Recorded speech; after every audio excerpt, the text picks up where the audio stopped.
Ladies and gentlemen, welcome back again. Here we've got another session and a special session at the ACHL digital event.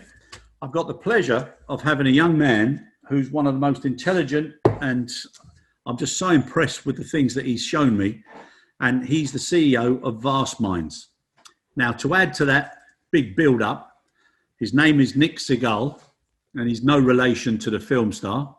But what he is a certified data scientist. He's an expert in biomedical signal processing and an enthusiastic program developer. So, Nick, you're not under any pressure after that big build-up, but welcome, and it's a great pleasure to have you on board. A pleasure to be here, Chris, and I wish there was some relation to Mr. Steven Seagal, but you know, I'll try my luck somewhere else in a different industry. Yeah, I'm sure you're doing well.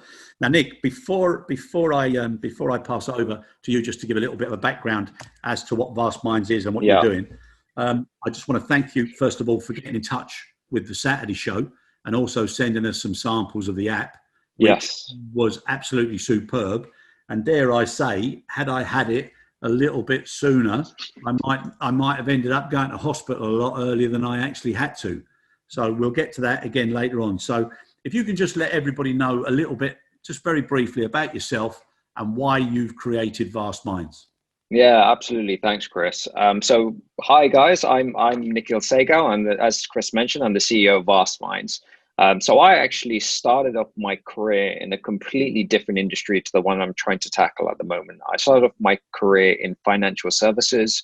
I was working for a number of investment banks within their algorithmic trading division. So I was always naturally quite technically inclined. I spent a lot of time programming computers to try and make them smart and try and make algorithms as smart as possible.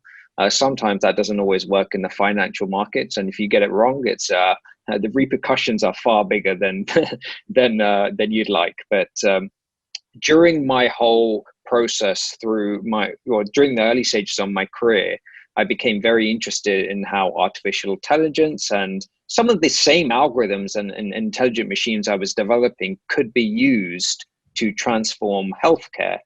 And I started playing around with different things in healthcare, looking at different types of algorithms that we could use to revolutionize healthcare.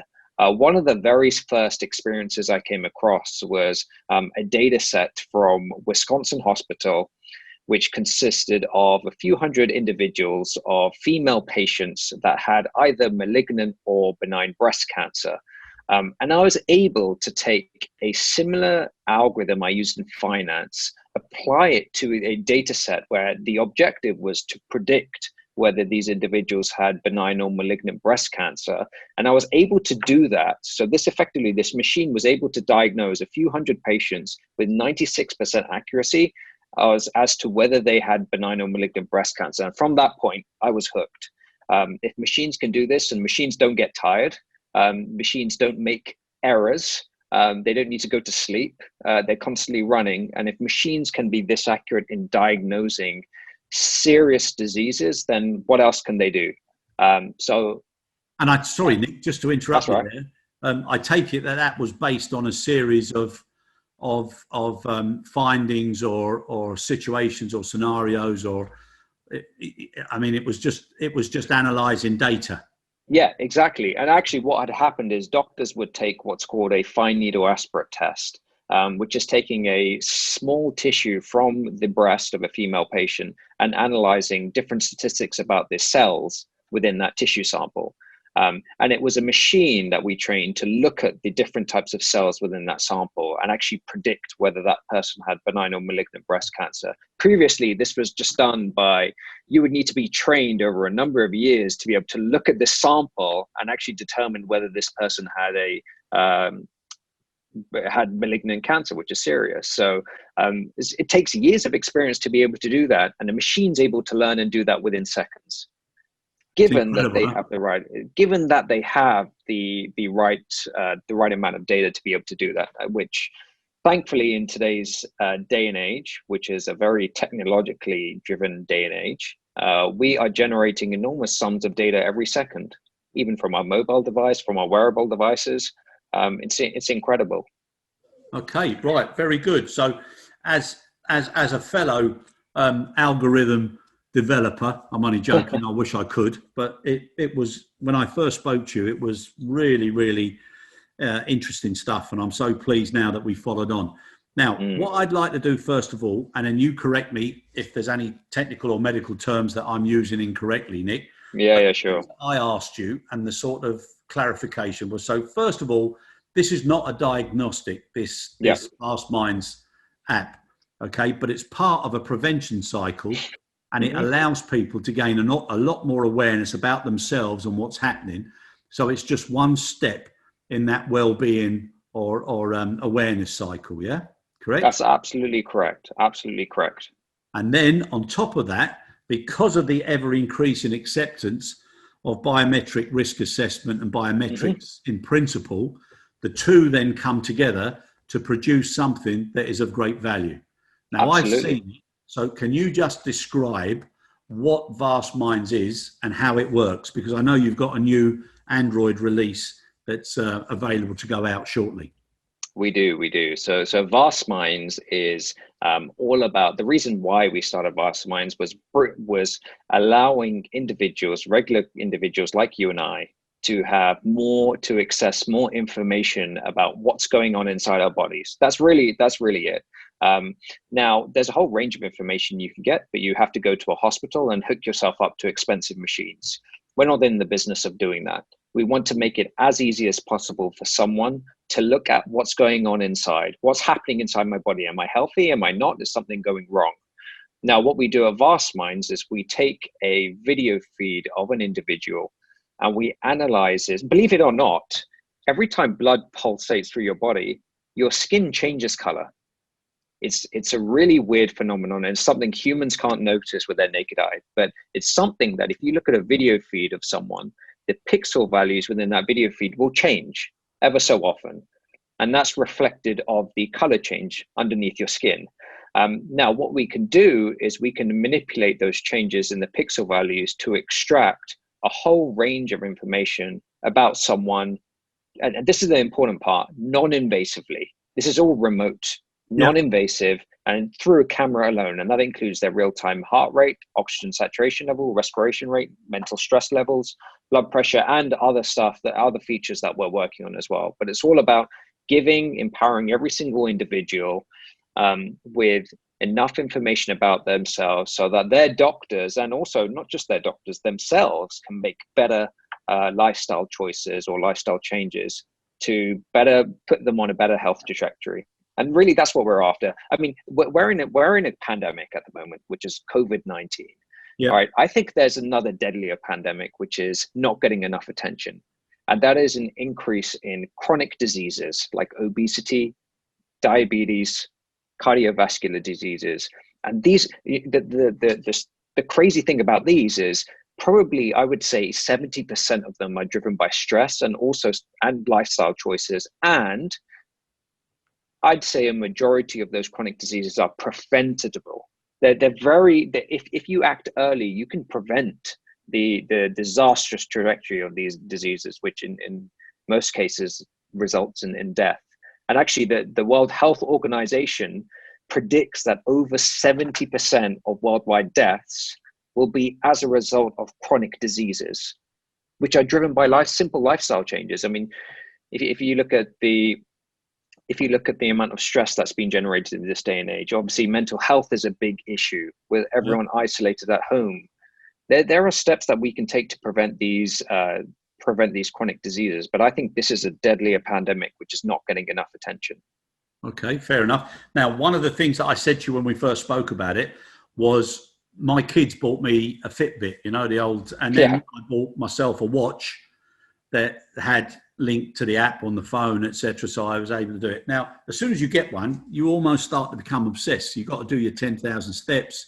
Absolutely. If you've only done 8,000 and it's getting into the evening, then you either chase the dog, the cat, or have a little run around upstairs just for the sake of getting your 10,000. So that in itself made people react and do things differently, and they're still doing it.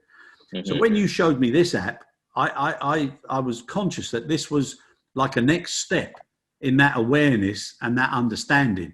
And I was really impressed, Nick, But on top of that, it gave me a lot of information that I wasn't aware of and how I could actually use things. So if you just want to take us through the fundamentals of what it does, okay, and then we can start to. I'll give you a few questions, which are the questions that I asked you originally. Yeah, I'd love to. So the reason why this is possible is because our skin is translucent. So that means that light can penetrate our skin. That's a really simple phenomenon, which means that if light can penetrate our skin, what actually happens as light enters your skin, the intensity of that light is absorbed by the amount of blood volume that is present underneath your skin. Right? So what happens is light goes in, gets absorbed, comes out of your skin at a different intensity. And that's changing, that intensity is changing every second, which is causing these changes in the pixel values of a video feed. And what we can extract from that is what's called a PPG signal. It's basically a physiological signal based on changes in blood volume that are reflected from changes in light intensity. That's what a PPG signal effectively means. And from that, that's how we can calculate heart rates. That's how we can calculate oxygen saturation. That's how we can calculate respiration rate, blood pressure, and other more sophisticated features as well. Some of the way we calculate stress is actually based on a lot of, this is an interesting point because a lot of people, we think that we calculate stress based on someone's facial expression. And that's not true, because people have a different resting facial expression. So if you're just looking at facial expression alone, I could be in a stress looking resting position, but it doesn't mean I'm stressed. So we don't base it on any of that. We actually base it on what's going on inside your body. And that is when you usually have an overactive sympathetic nervous system, or you go into a state of fight or flight. You probably heard that term before. Yeah. And fight or flight, it usually used to be ignited when our ancestors were being chased by tigers back in the old age. But now fight or flight is being ignited when our boss shouts at us. Very different circumstance, but same biological reaction. Yeah, I'm just thinking of some of the situations I've been in, maybe some of the people who thought the same thing when they were dealing with me. But yeah, but just to be able to, just keep looking at that is so important. So right, absolutely. That's the general principles. So now, what are the measures that can be taken from the Vastzmindz app, like the ones that you showed me that I looked at? Sure. So we can measure someone's real-time heart rate, which we can capture within less than 10 seconds. We can measure someone's oxygen saturation level, again, within less than 10 seconds. We can also measure someone's respiration rate. And actually, those three ones are very important for looking at potentially infected coronavirus individuals, which we can touch on in shortly. Yep. But aside from those three, we can also measure stress, which I just mentioned. We can also measure blood pressure. We're working on another feature, which is called AFib risk. That's short for atrial fibrillation. It's an event where your heart beats irregularly. That's all it is. But what that can be is that event can be a precursor to a stroke. So very important to catch it. Often goes unnoticed. Very important to catch it if that is what's happening. And the way we're doing that is by looking at your heartbeats and trying to identify any irregularities within your heartbeat rhythm. So those are the 6 features that we're currently working on right now. We have other features lined up, including measuring blood glucose levels, measuring your risk of suffering from mild traumatic brain injury. That last one is quite important for rugby players or NFL players who endure in high intensity sports. Concussion. Yeah, concussion, exactly. Yeah. So there's a range. I actually potentially think there are 100 different medical features at the moment that we have yet to explore. At the moment, we're only at 6. So we have a long journey ahead of us. But our goal is to be one of the most comprehensive, non-invasive diagnostic tools on the market. Okay, and again, because I'm very conscious of not giving people the wrong idea. This isn't something that replaces your regular visits to your doctor. Yep. It's not something that replaces any other. All this is making yourself aware of your own body and the impact of certain things on your body as part of that well-being cycle, which is an extension of, steps and looking after yourself and preventive measures, etc. Correct? Exactly. People can look at this as a first line of defense. They can never, ever look at this type of technology as a replacement for a doctor or a definitive diagnosis of any sort. This is definitely a first line of defense, and it makes, and the way we are implementing this technology just through a smartphone makes it highly accessible. Okay. Now, the accessibility is a huge USP. And some of the questions I asked you, because what I was saying is, as organizations now are coming to terms with the impact of the practical sizing of the business and the stresses and the pressure it's putting on people, human factors, etc., it would make sense to help people start to self-regulate, to self-monitor themselves, to see if they were entering into a situation that could then have a bigger impact either on the business or their colleagues or themselves. Correct. So the impact on the business and something that I've been looking at, and now as the signals are looking like, the rate of the virus is starting to increase. Unfortunately. If people started to look at these indicators themselves early, instead of waiting for the obvious symptoms to come out, it might prevent that little extra infection rate that would be seen if you wait and go to a workplace or to a social event. So that I've seen as one benefit. The other one was just to start to know yourself well.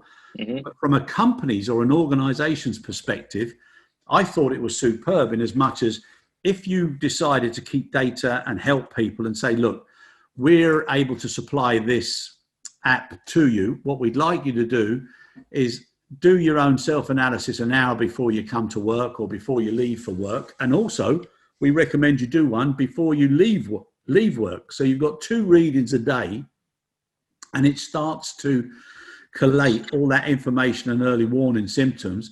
But then if somebody did contract it or whatever, it could also be used as a bridge or a link as to what point there was an indication and what could have been done. And with that data, that could also surely help the NHS, it could help medical organizations, analytics, etc. I mean, that's how I've seen the benefits. And it would also be a huge endorsement from organizations who would use it as part of their duty of care to their employees by enhancing awareness. Is that correct?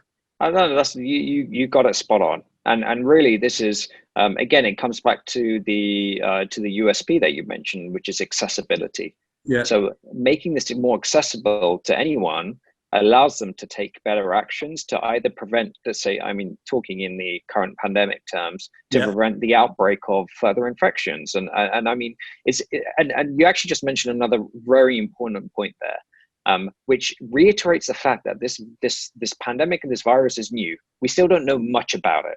Now, the way to solve that problem is to generate bucket loads of data. And how do we do that?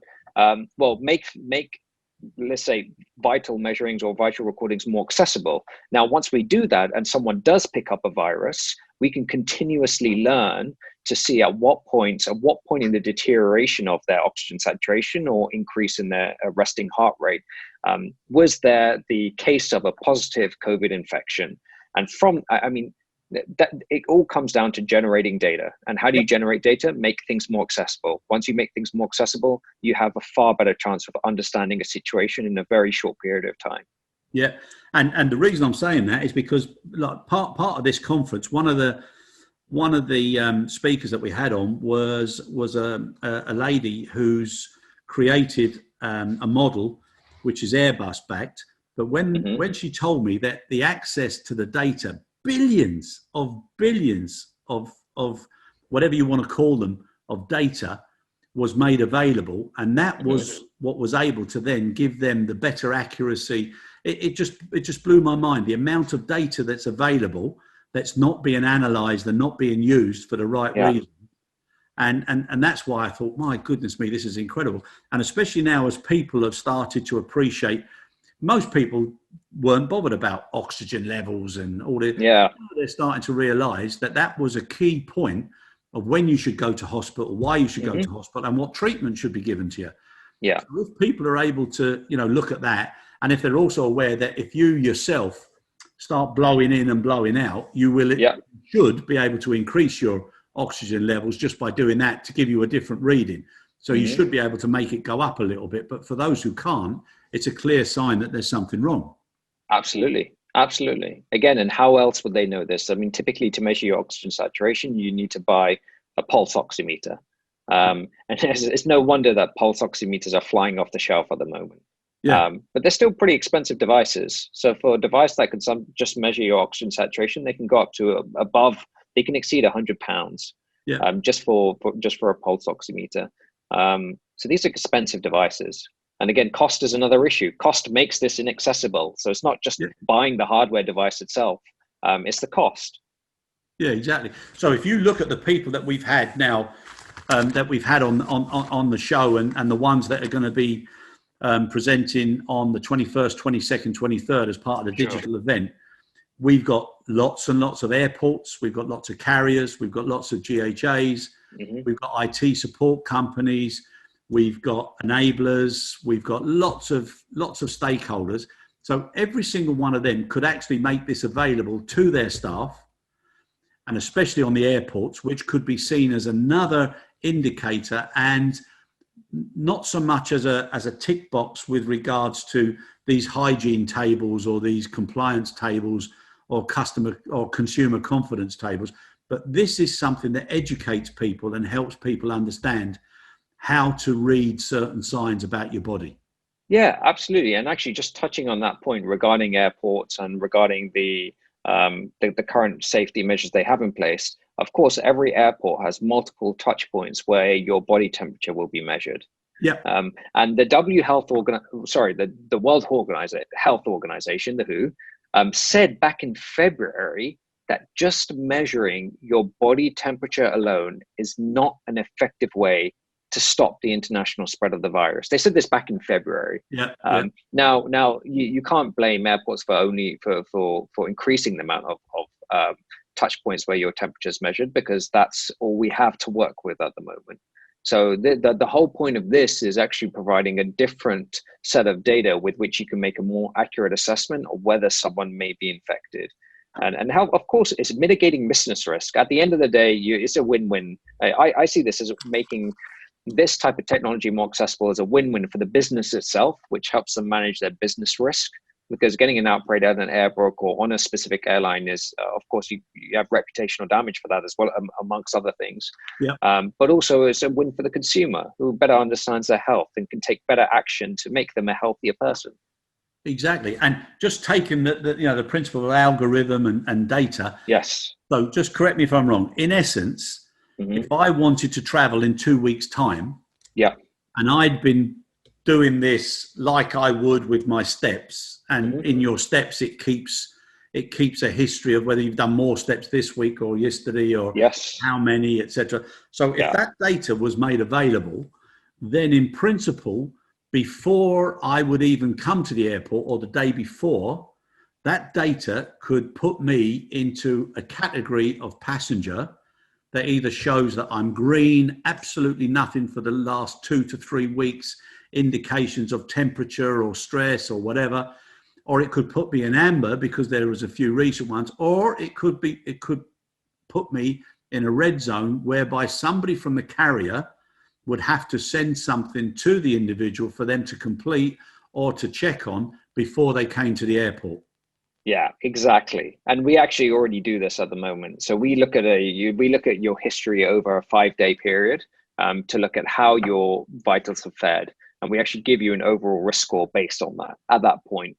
So doing this, of course, over time is always more accurate than doing this on any given single one-shot reading, because like I think you mentioned this before, Chris, you do have this wide code effect sometimes, which you can't get around. You simply can't get around. But taking this over time consistently will significantly decrease the risk of that being an anomaly, whatever that reading was. If it was due to if you had an abnormal reading, which was due to a white code effect, then taking this over time, of course, it would reduce the risk that anomaly would be overweighted in a decision to either put you in the red zone or in the amber zone or the green zone. So yeah, I mean, that's another great point. Measuring your vitals over time, that's where the increased amount of value is, because you can see whether you're deteriorating over time, or you're actually getting better over time. Exactly. And also a question that I just need to cover with you now, and one that I spoke to you about, was when people have an ailment or somebody says there's something wrong and they check it up on the internet, that's the worst thing you can do, because it makes people's minds go, it makes them stress out more, it makes them look on the worst possible case. And because people have to put all eventualities, you end up making yourself a lot worse. So one of the questions I asked you was, with all of this and what it means, is that there would be a logical guideline as to what each one means and what you should not take from it, so that there's no panic or added stress or emergency that people would get themselves involved with as a result of the tool. That's correct, isn't it? Absolutely correct. And just prime example is, at the moment we are giving you a green score or an amber score, red zone, based on how your vitals are faring. But we specifically say that if we do put you in the red zone, doesn't mean you have coronavirus, or doesn't mean you're suffering from a severe viral infection. There are a few indicators which could potentially mean that is the case. But the red zone is simply for you to know for yourself that you should go and see a doctor and get a definitive test, and just keep you more informed. So it's more important to give that message out, that this is to keep the consumer more informed. It's not to give them a whole panic rush, but we can prompt them to do certain things that could potentially save their life. Yeah, and it can give an indicator or a message that says, over a period of time, this has been a consistent reading. Yes. You may want to monitor it more frequently. If it happens on a regular basis, you should then visit your doctor, etc. So it just gives nice awareness and calming directions, rather than panic somebody into thinking, oh my God, I'm going to have a stroke in 20 minutes, or I'm going to have a heart attack in an hour and a half, and to just calm things down.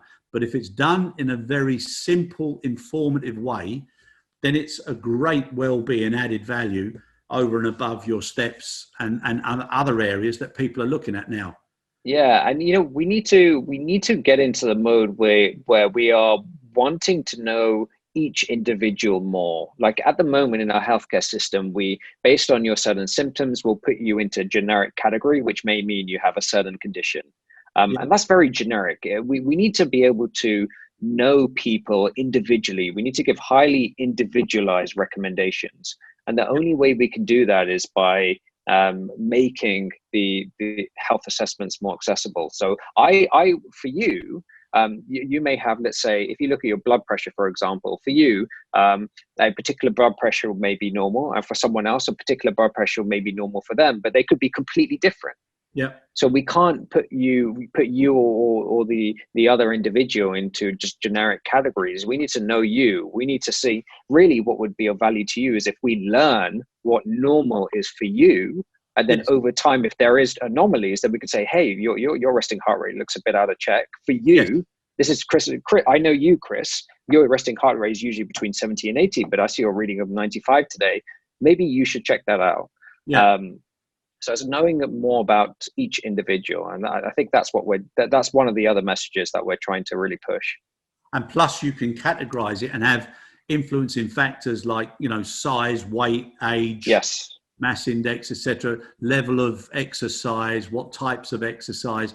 So once that's all accumulated, that data is such a valuable analysis. And it could help so many people, because like obviously at my age, my blood pressure isn't going to be the same as yours, but I shouldn't panic because it's not the same as yours. I should be aware of what it should be for someone of my age, et cetera, et cetera. So that's where the clarity and taking away the danger of a little knowledge being too much knowledge that panics people.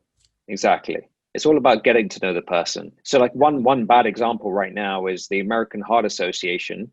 And these have been peer tested and peer reviewed. They've actually come up with specific categories of what your blood pressure should be. And that's for every single individual, no matter what your age is. And that's a bit dangerous, because they say that anyone over a systolic and diastolic reading of 120/80 it puts them in the elevated category. But everyone, if some people are completely fine and healthy, and they could have, let's say, a reading of 125/85, doesn't mean they're unhealthy. It's just them. This is what's normal for them. Yeah. So we need to get away from these generic categorizations, in my opinion. Yeah, I'm glad you used those boundaries or those markers. But for me, it would be a lot different to that as well. So yeah, but even so, I know you're a healthy young man at heart, and a blood pressure is a blood pressure for you will just not be the same as a blood pressure for an individual or someone much older than you. Yeah. We need to get to know the person better. So what we've done now is we've covered some of the assumptions or the risk that the device could cause if it wasn't explained correctly and if it wasn't outlined correctly. And I think that level of communication and how to communicate to a user is so important, because even when you get the old blood pressure tool, it's not that clear. You just get a table and then you don't get told, how often you should do it, what happens if you have a bit of white coat syndrome. So I think that the awareness and the constant awareness now and how we communicate and how the communication is transferred is crucial. Now, another one, which I need to ask you, obviously, is who or what organization with medical credibility have you aligned with, and where are you with regards to the validation? So, what sort of chief medical officer, what sort of background or legitimacy has been given to the tool as a result of that process?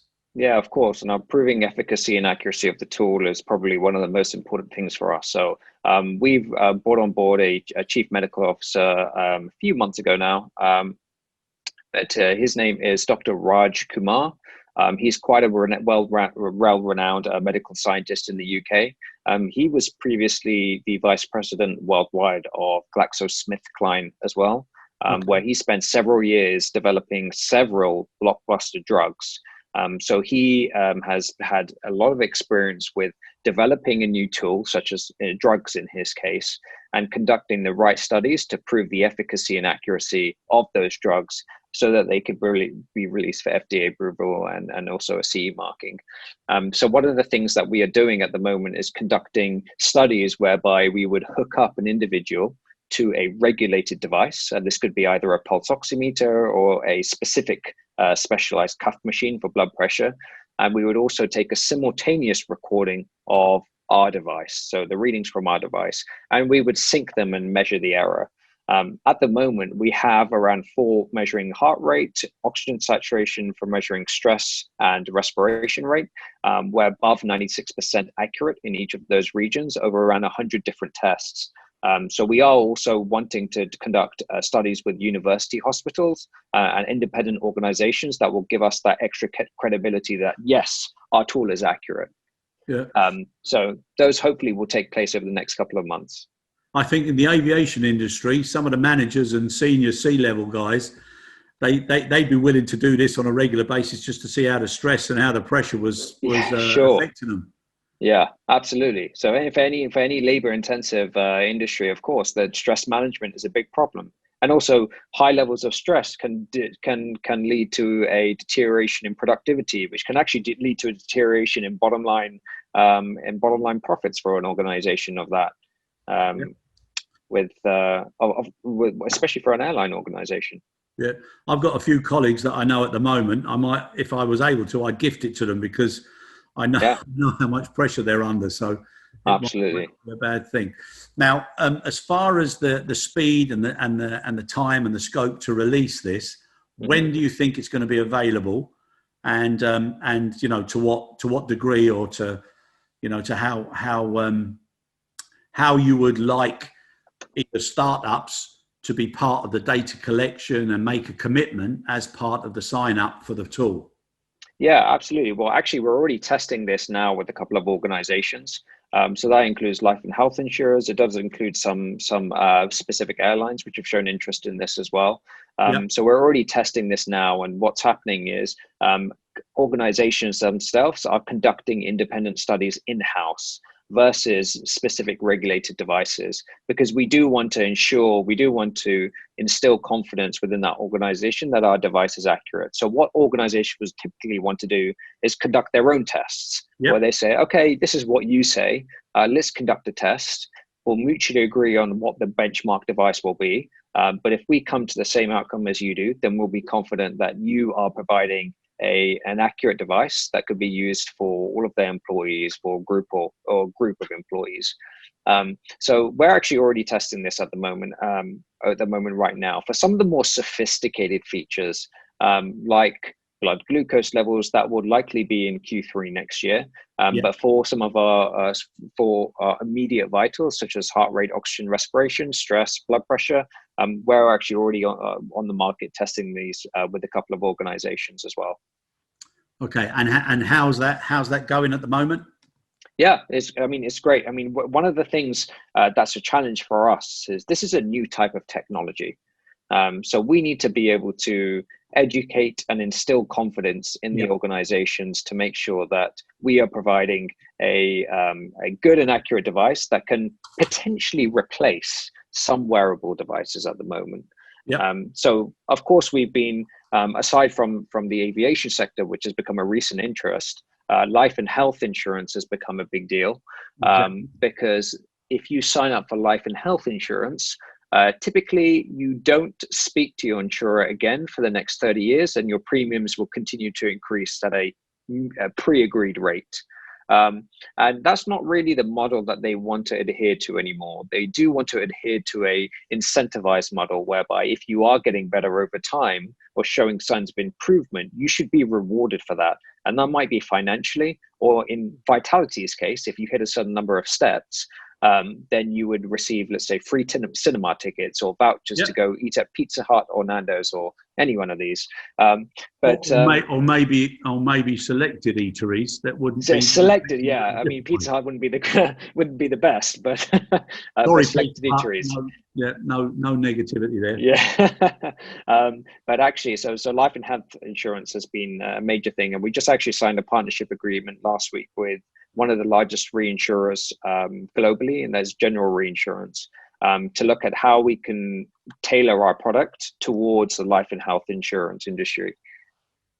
Fantastic, and that makes sense, doesn't it? Because if you're able to reduce, or you're able to do certain things, and then it minimises the risk, then you should get the benefits. Whereas, unfortunately, other parties who have got an inclination not to support such an issue, then their premiums would go up at a faster rate, or they get recommended activities and actions that they should carry out. So this is why there's a massive problem in the US at the moment, because the traditional model was fee for service. So every time you're sick and you come into a practice, the owners of that practice, or the GPs or the healthcare professionals, get a fee. So it's called fee for service. And that's why is a big problem with the management of chronic diseases in the US, and how they manage obesity, how they manage diabetes and cardiovascular diseases. So it's also about changing the health economics of the system as well. So in the US, they're actually moving to a model called ACOs, or accountable care organizations, where they get rewarded for not seeing that many people in a given year. So it's like you're changing the entire economics of the healthcare system, and it's a necessary thing to do, to not only incentivize the doctors to keep the patients at home, but incentivize the patients to keep well at home.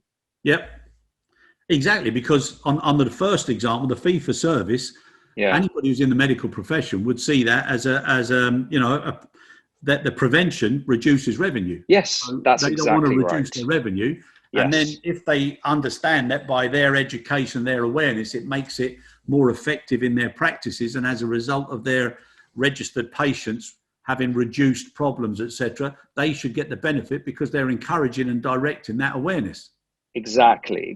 And we're already seeing new models taking place in the US, whereby healthcare organizations would get a specific quota that they can spend, or a specific quota whereby they would recoup a certain amount of revenue. If they don't hit that quota, they actually get rewarded, because that means they wouldn't have seen many patients in any given year, which means, in theory, the patients are healthier. So it's a different model, which is flipped upside down. So you get revenue from, the first model is you get revenue from seeing patients.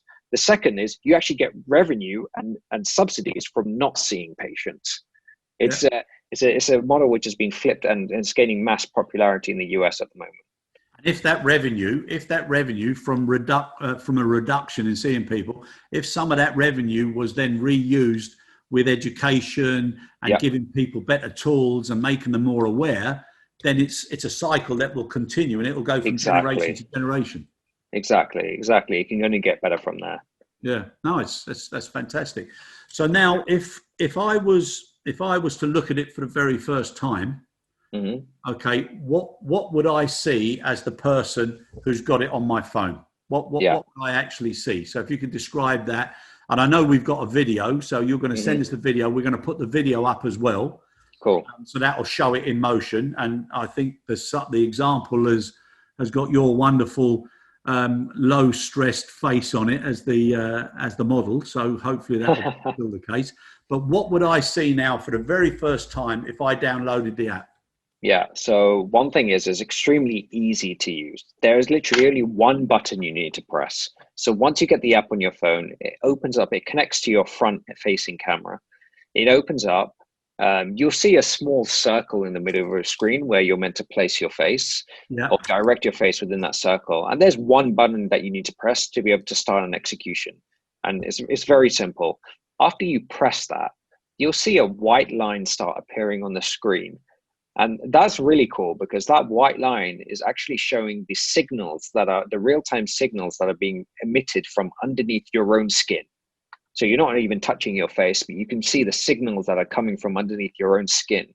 And then in only a few seconds, you'll be able to see your real-time heart rate pop up on the screen. You'll see your oxygen saturation pop up on the screen, your respiration, your stress, blood pressure, all of that will pop up on the screen within seconds.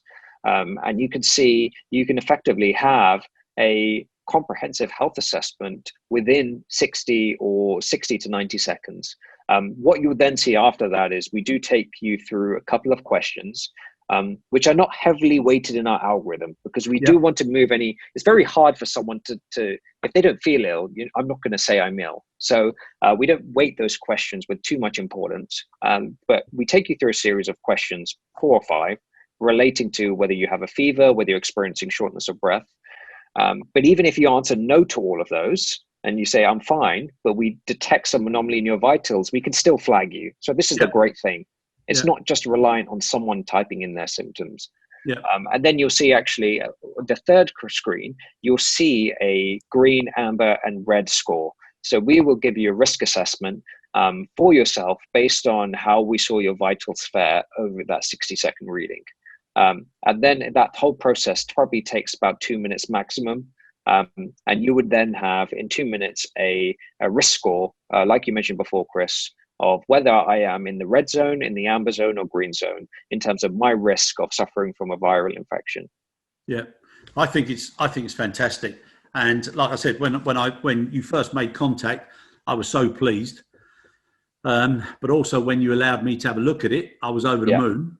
And the ease is incredible. And like I said, with the correct level of communication and how to communicate the importance of it, but also the workings of it, and not to be directed by it, but to use it to make people have a nice calculated decision of what they do next. Yes. And I'm pretty sure that once the data accumulation goes in, then people, all shapes, all sizes, all ages, all conditions, all levels of shall we say, energy and exercise, can actually use it for benefit, and it will be good for everybody. So just to end, Nick, I missed out on Amazon shares. I missed out on iPhone shares. So I'm damned if I'm going to miss out on this one. So I'm going to try and get early access to this because I think it's got so much potential.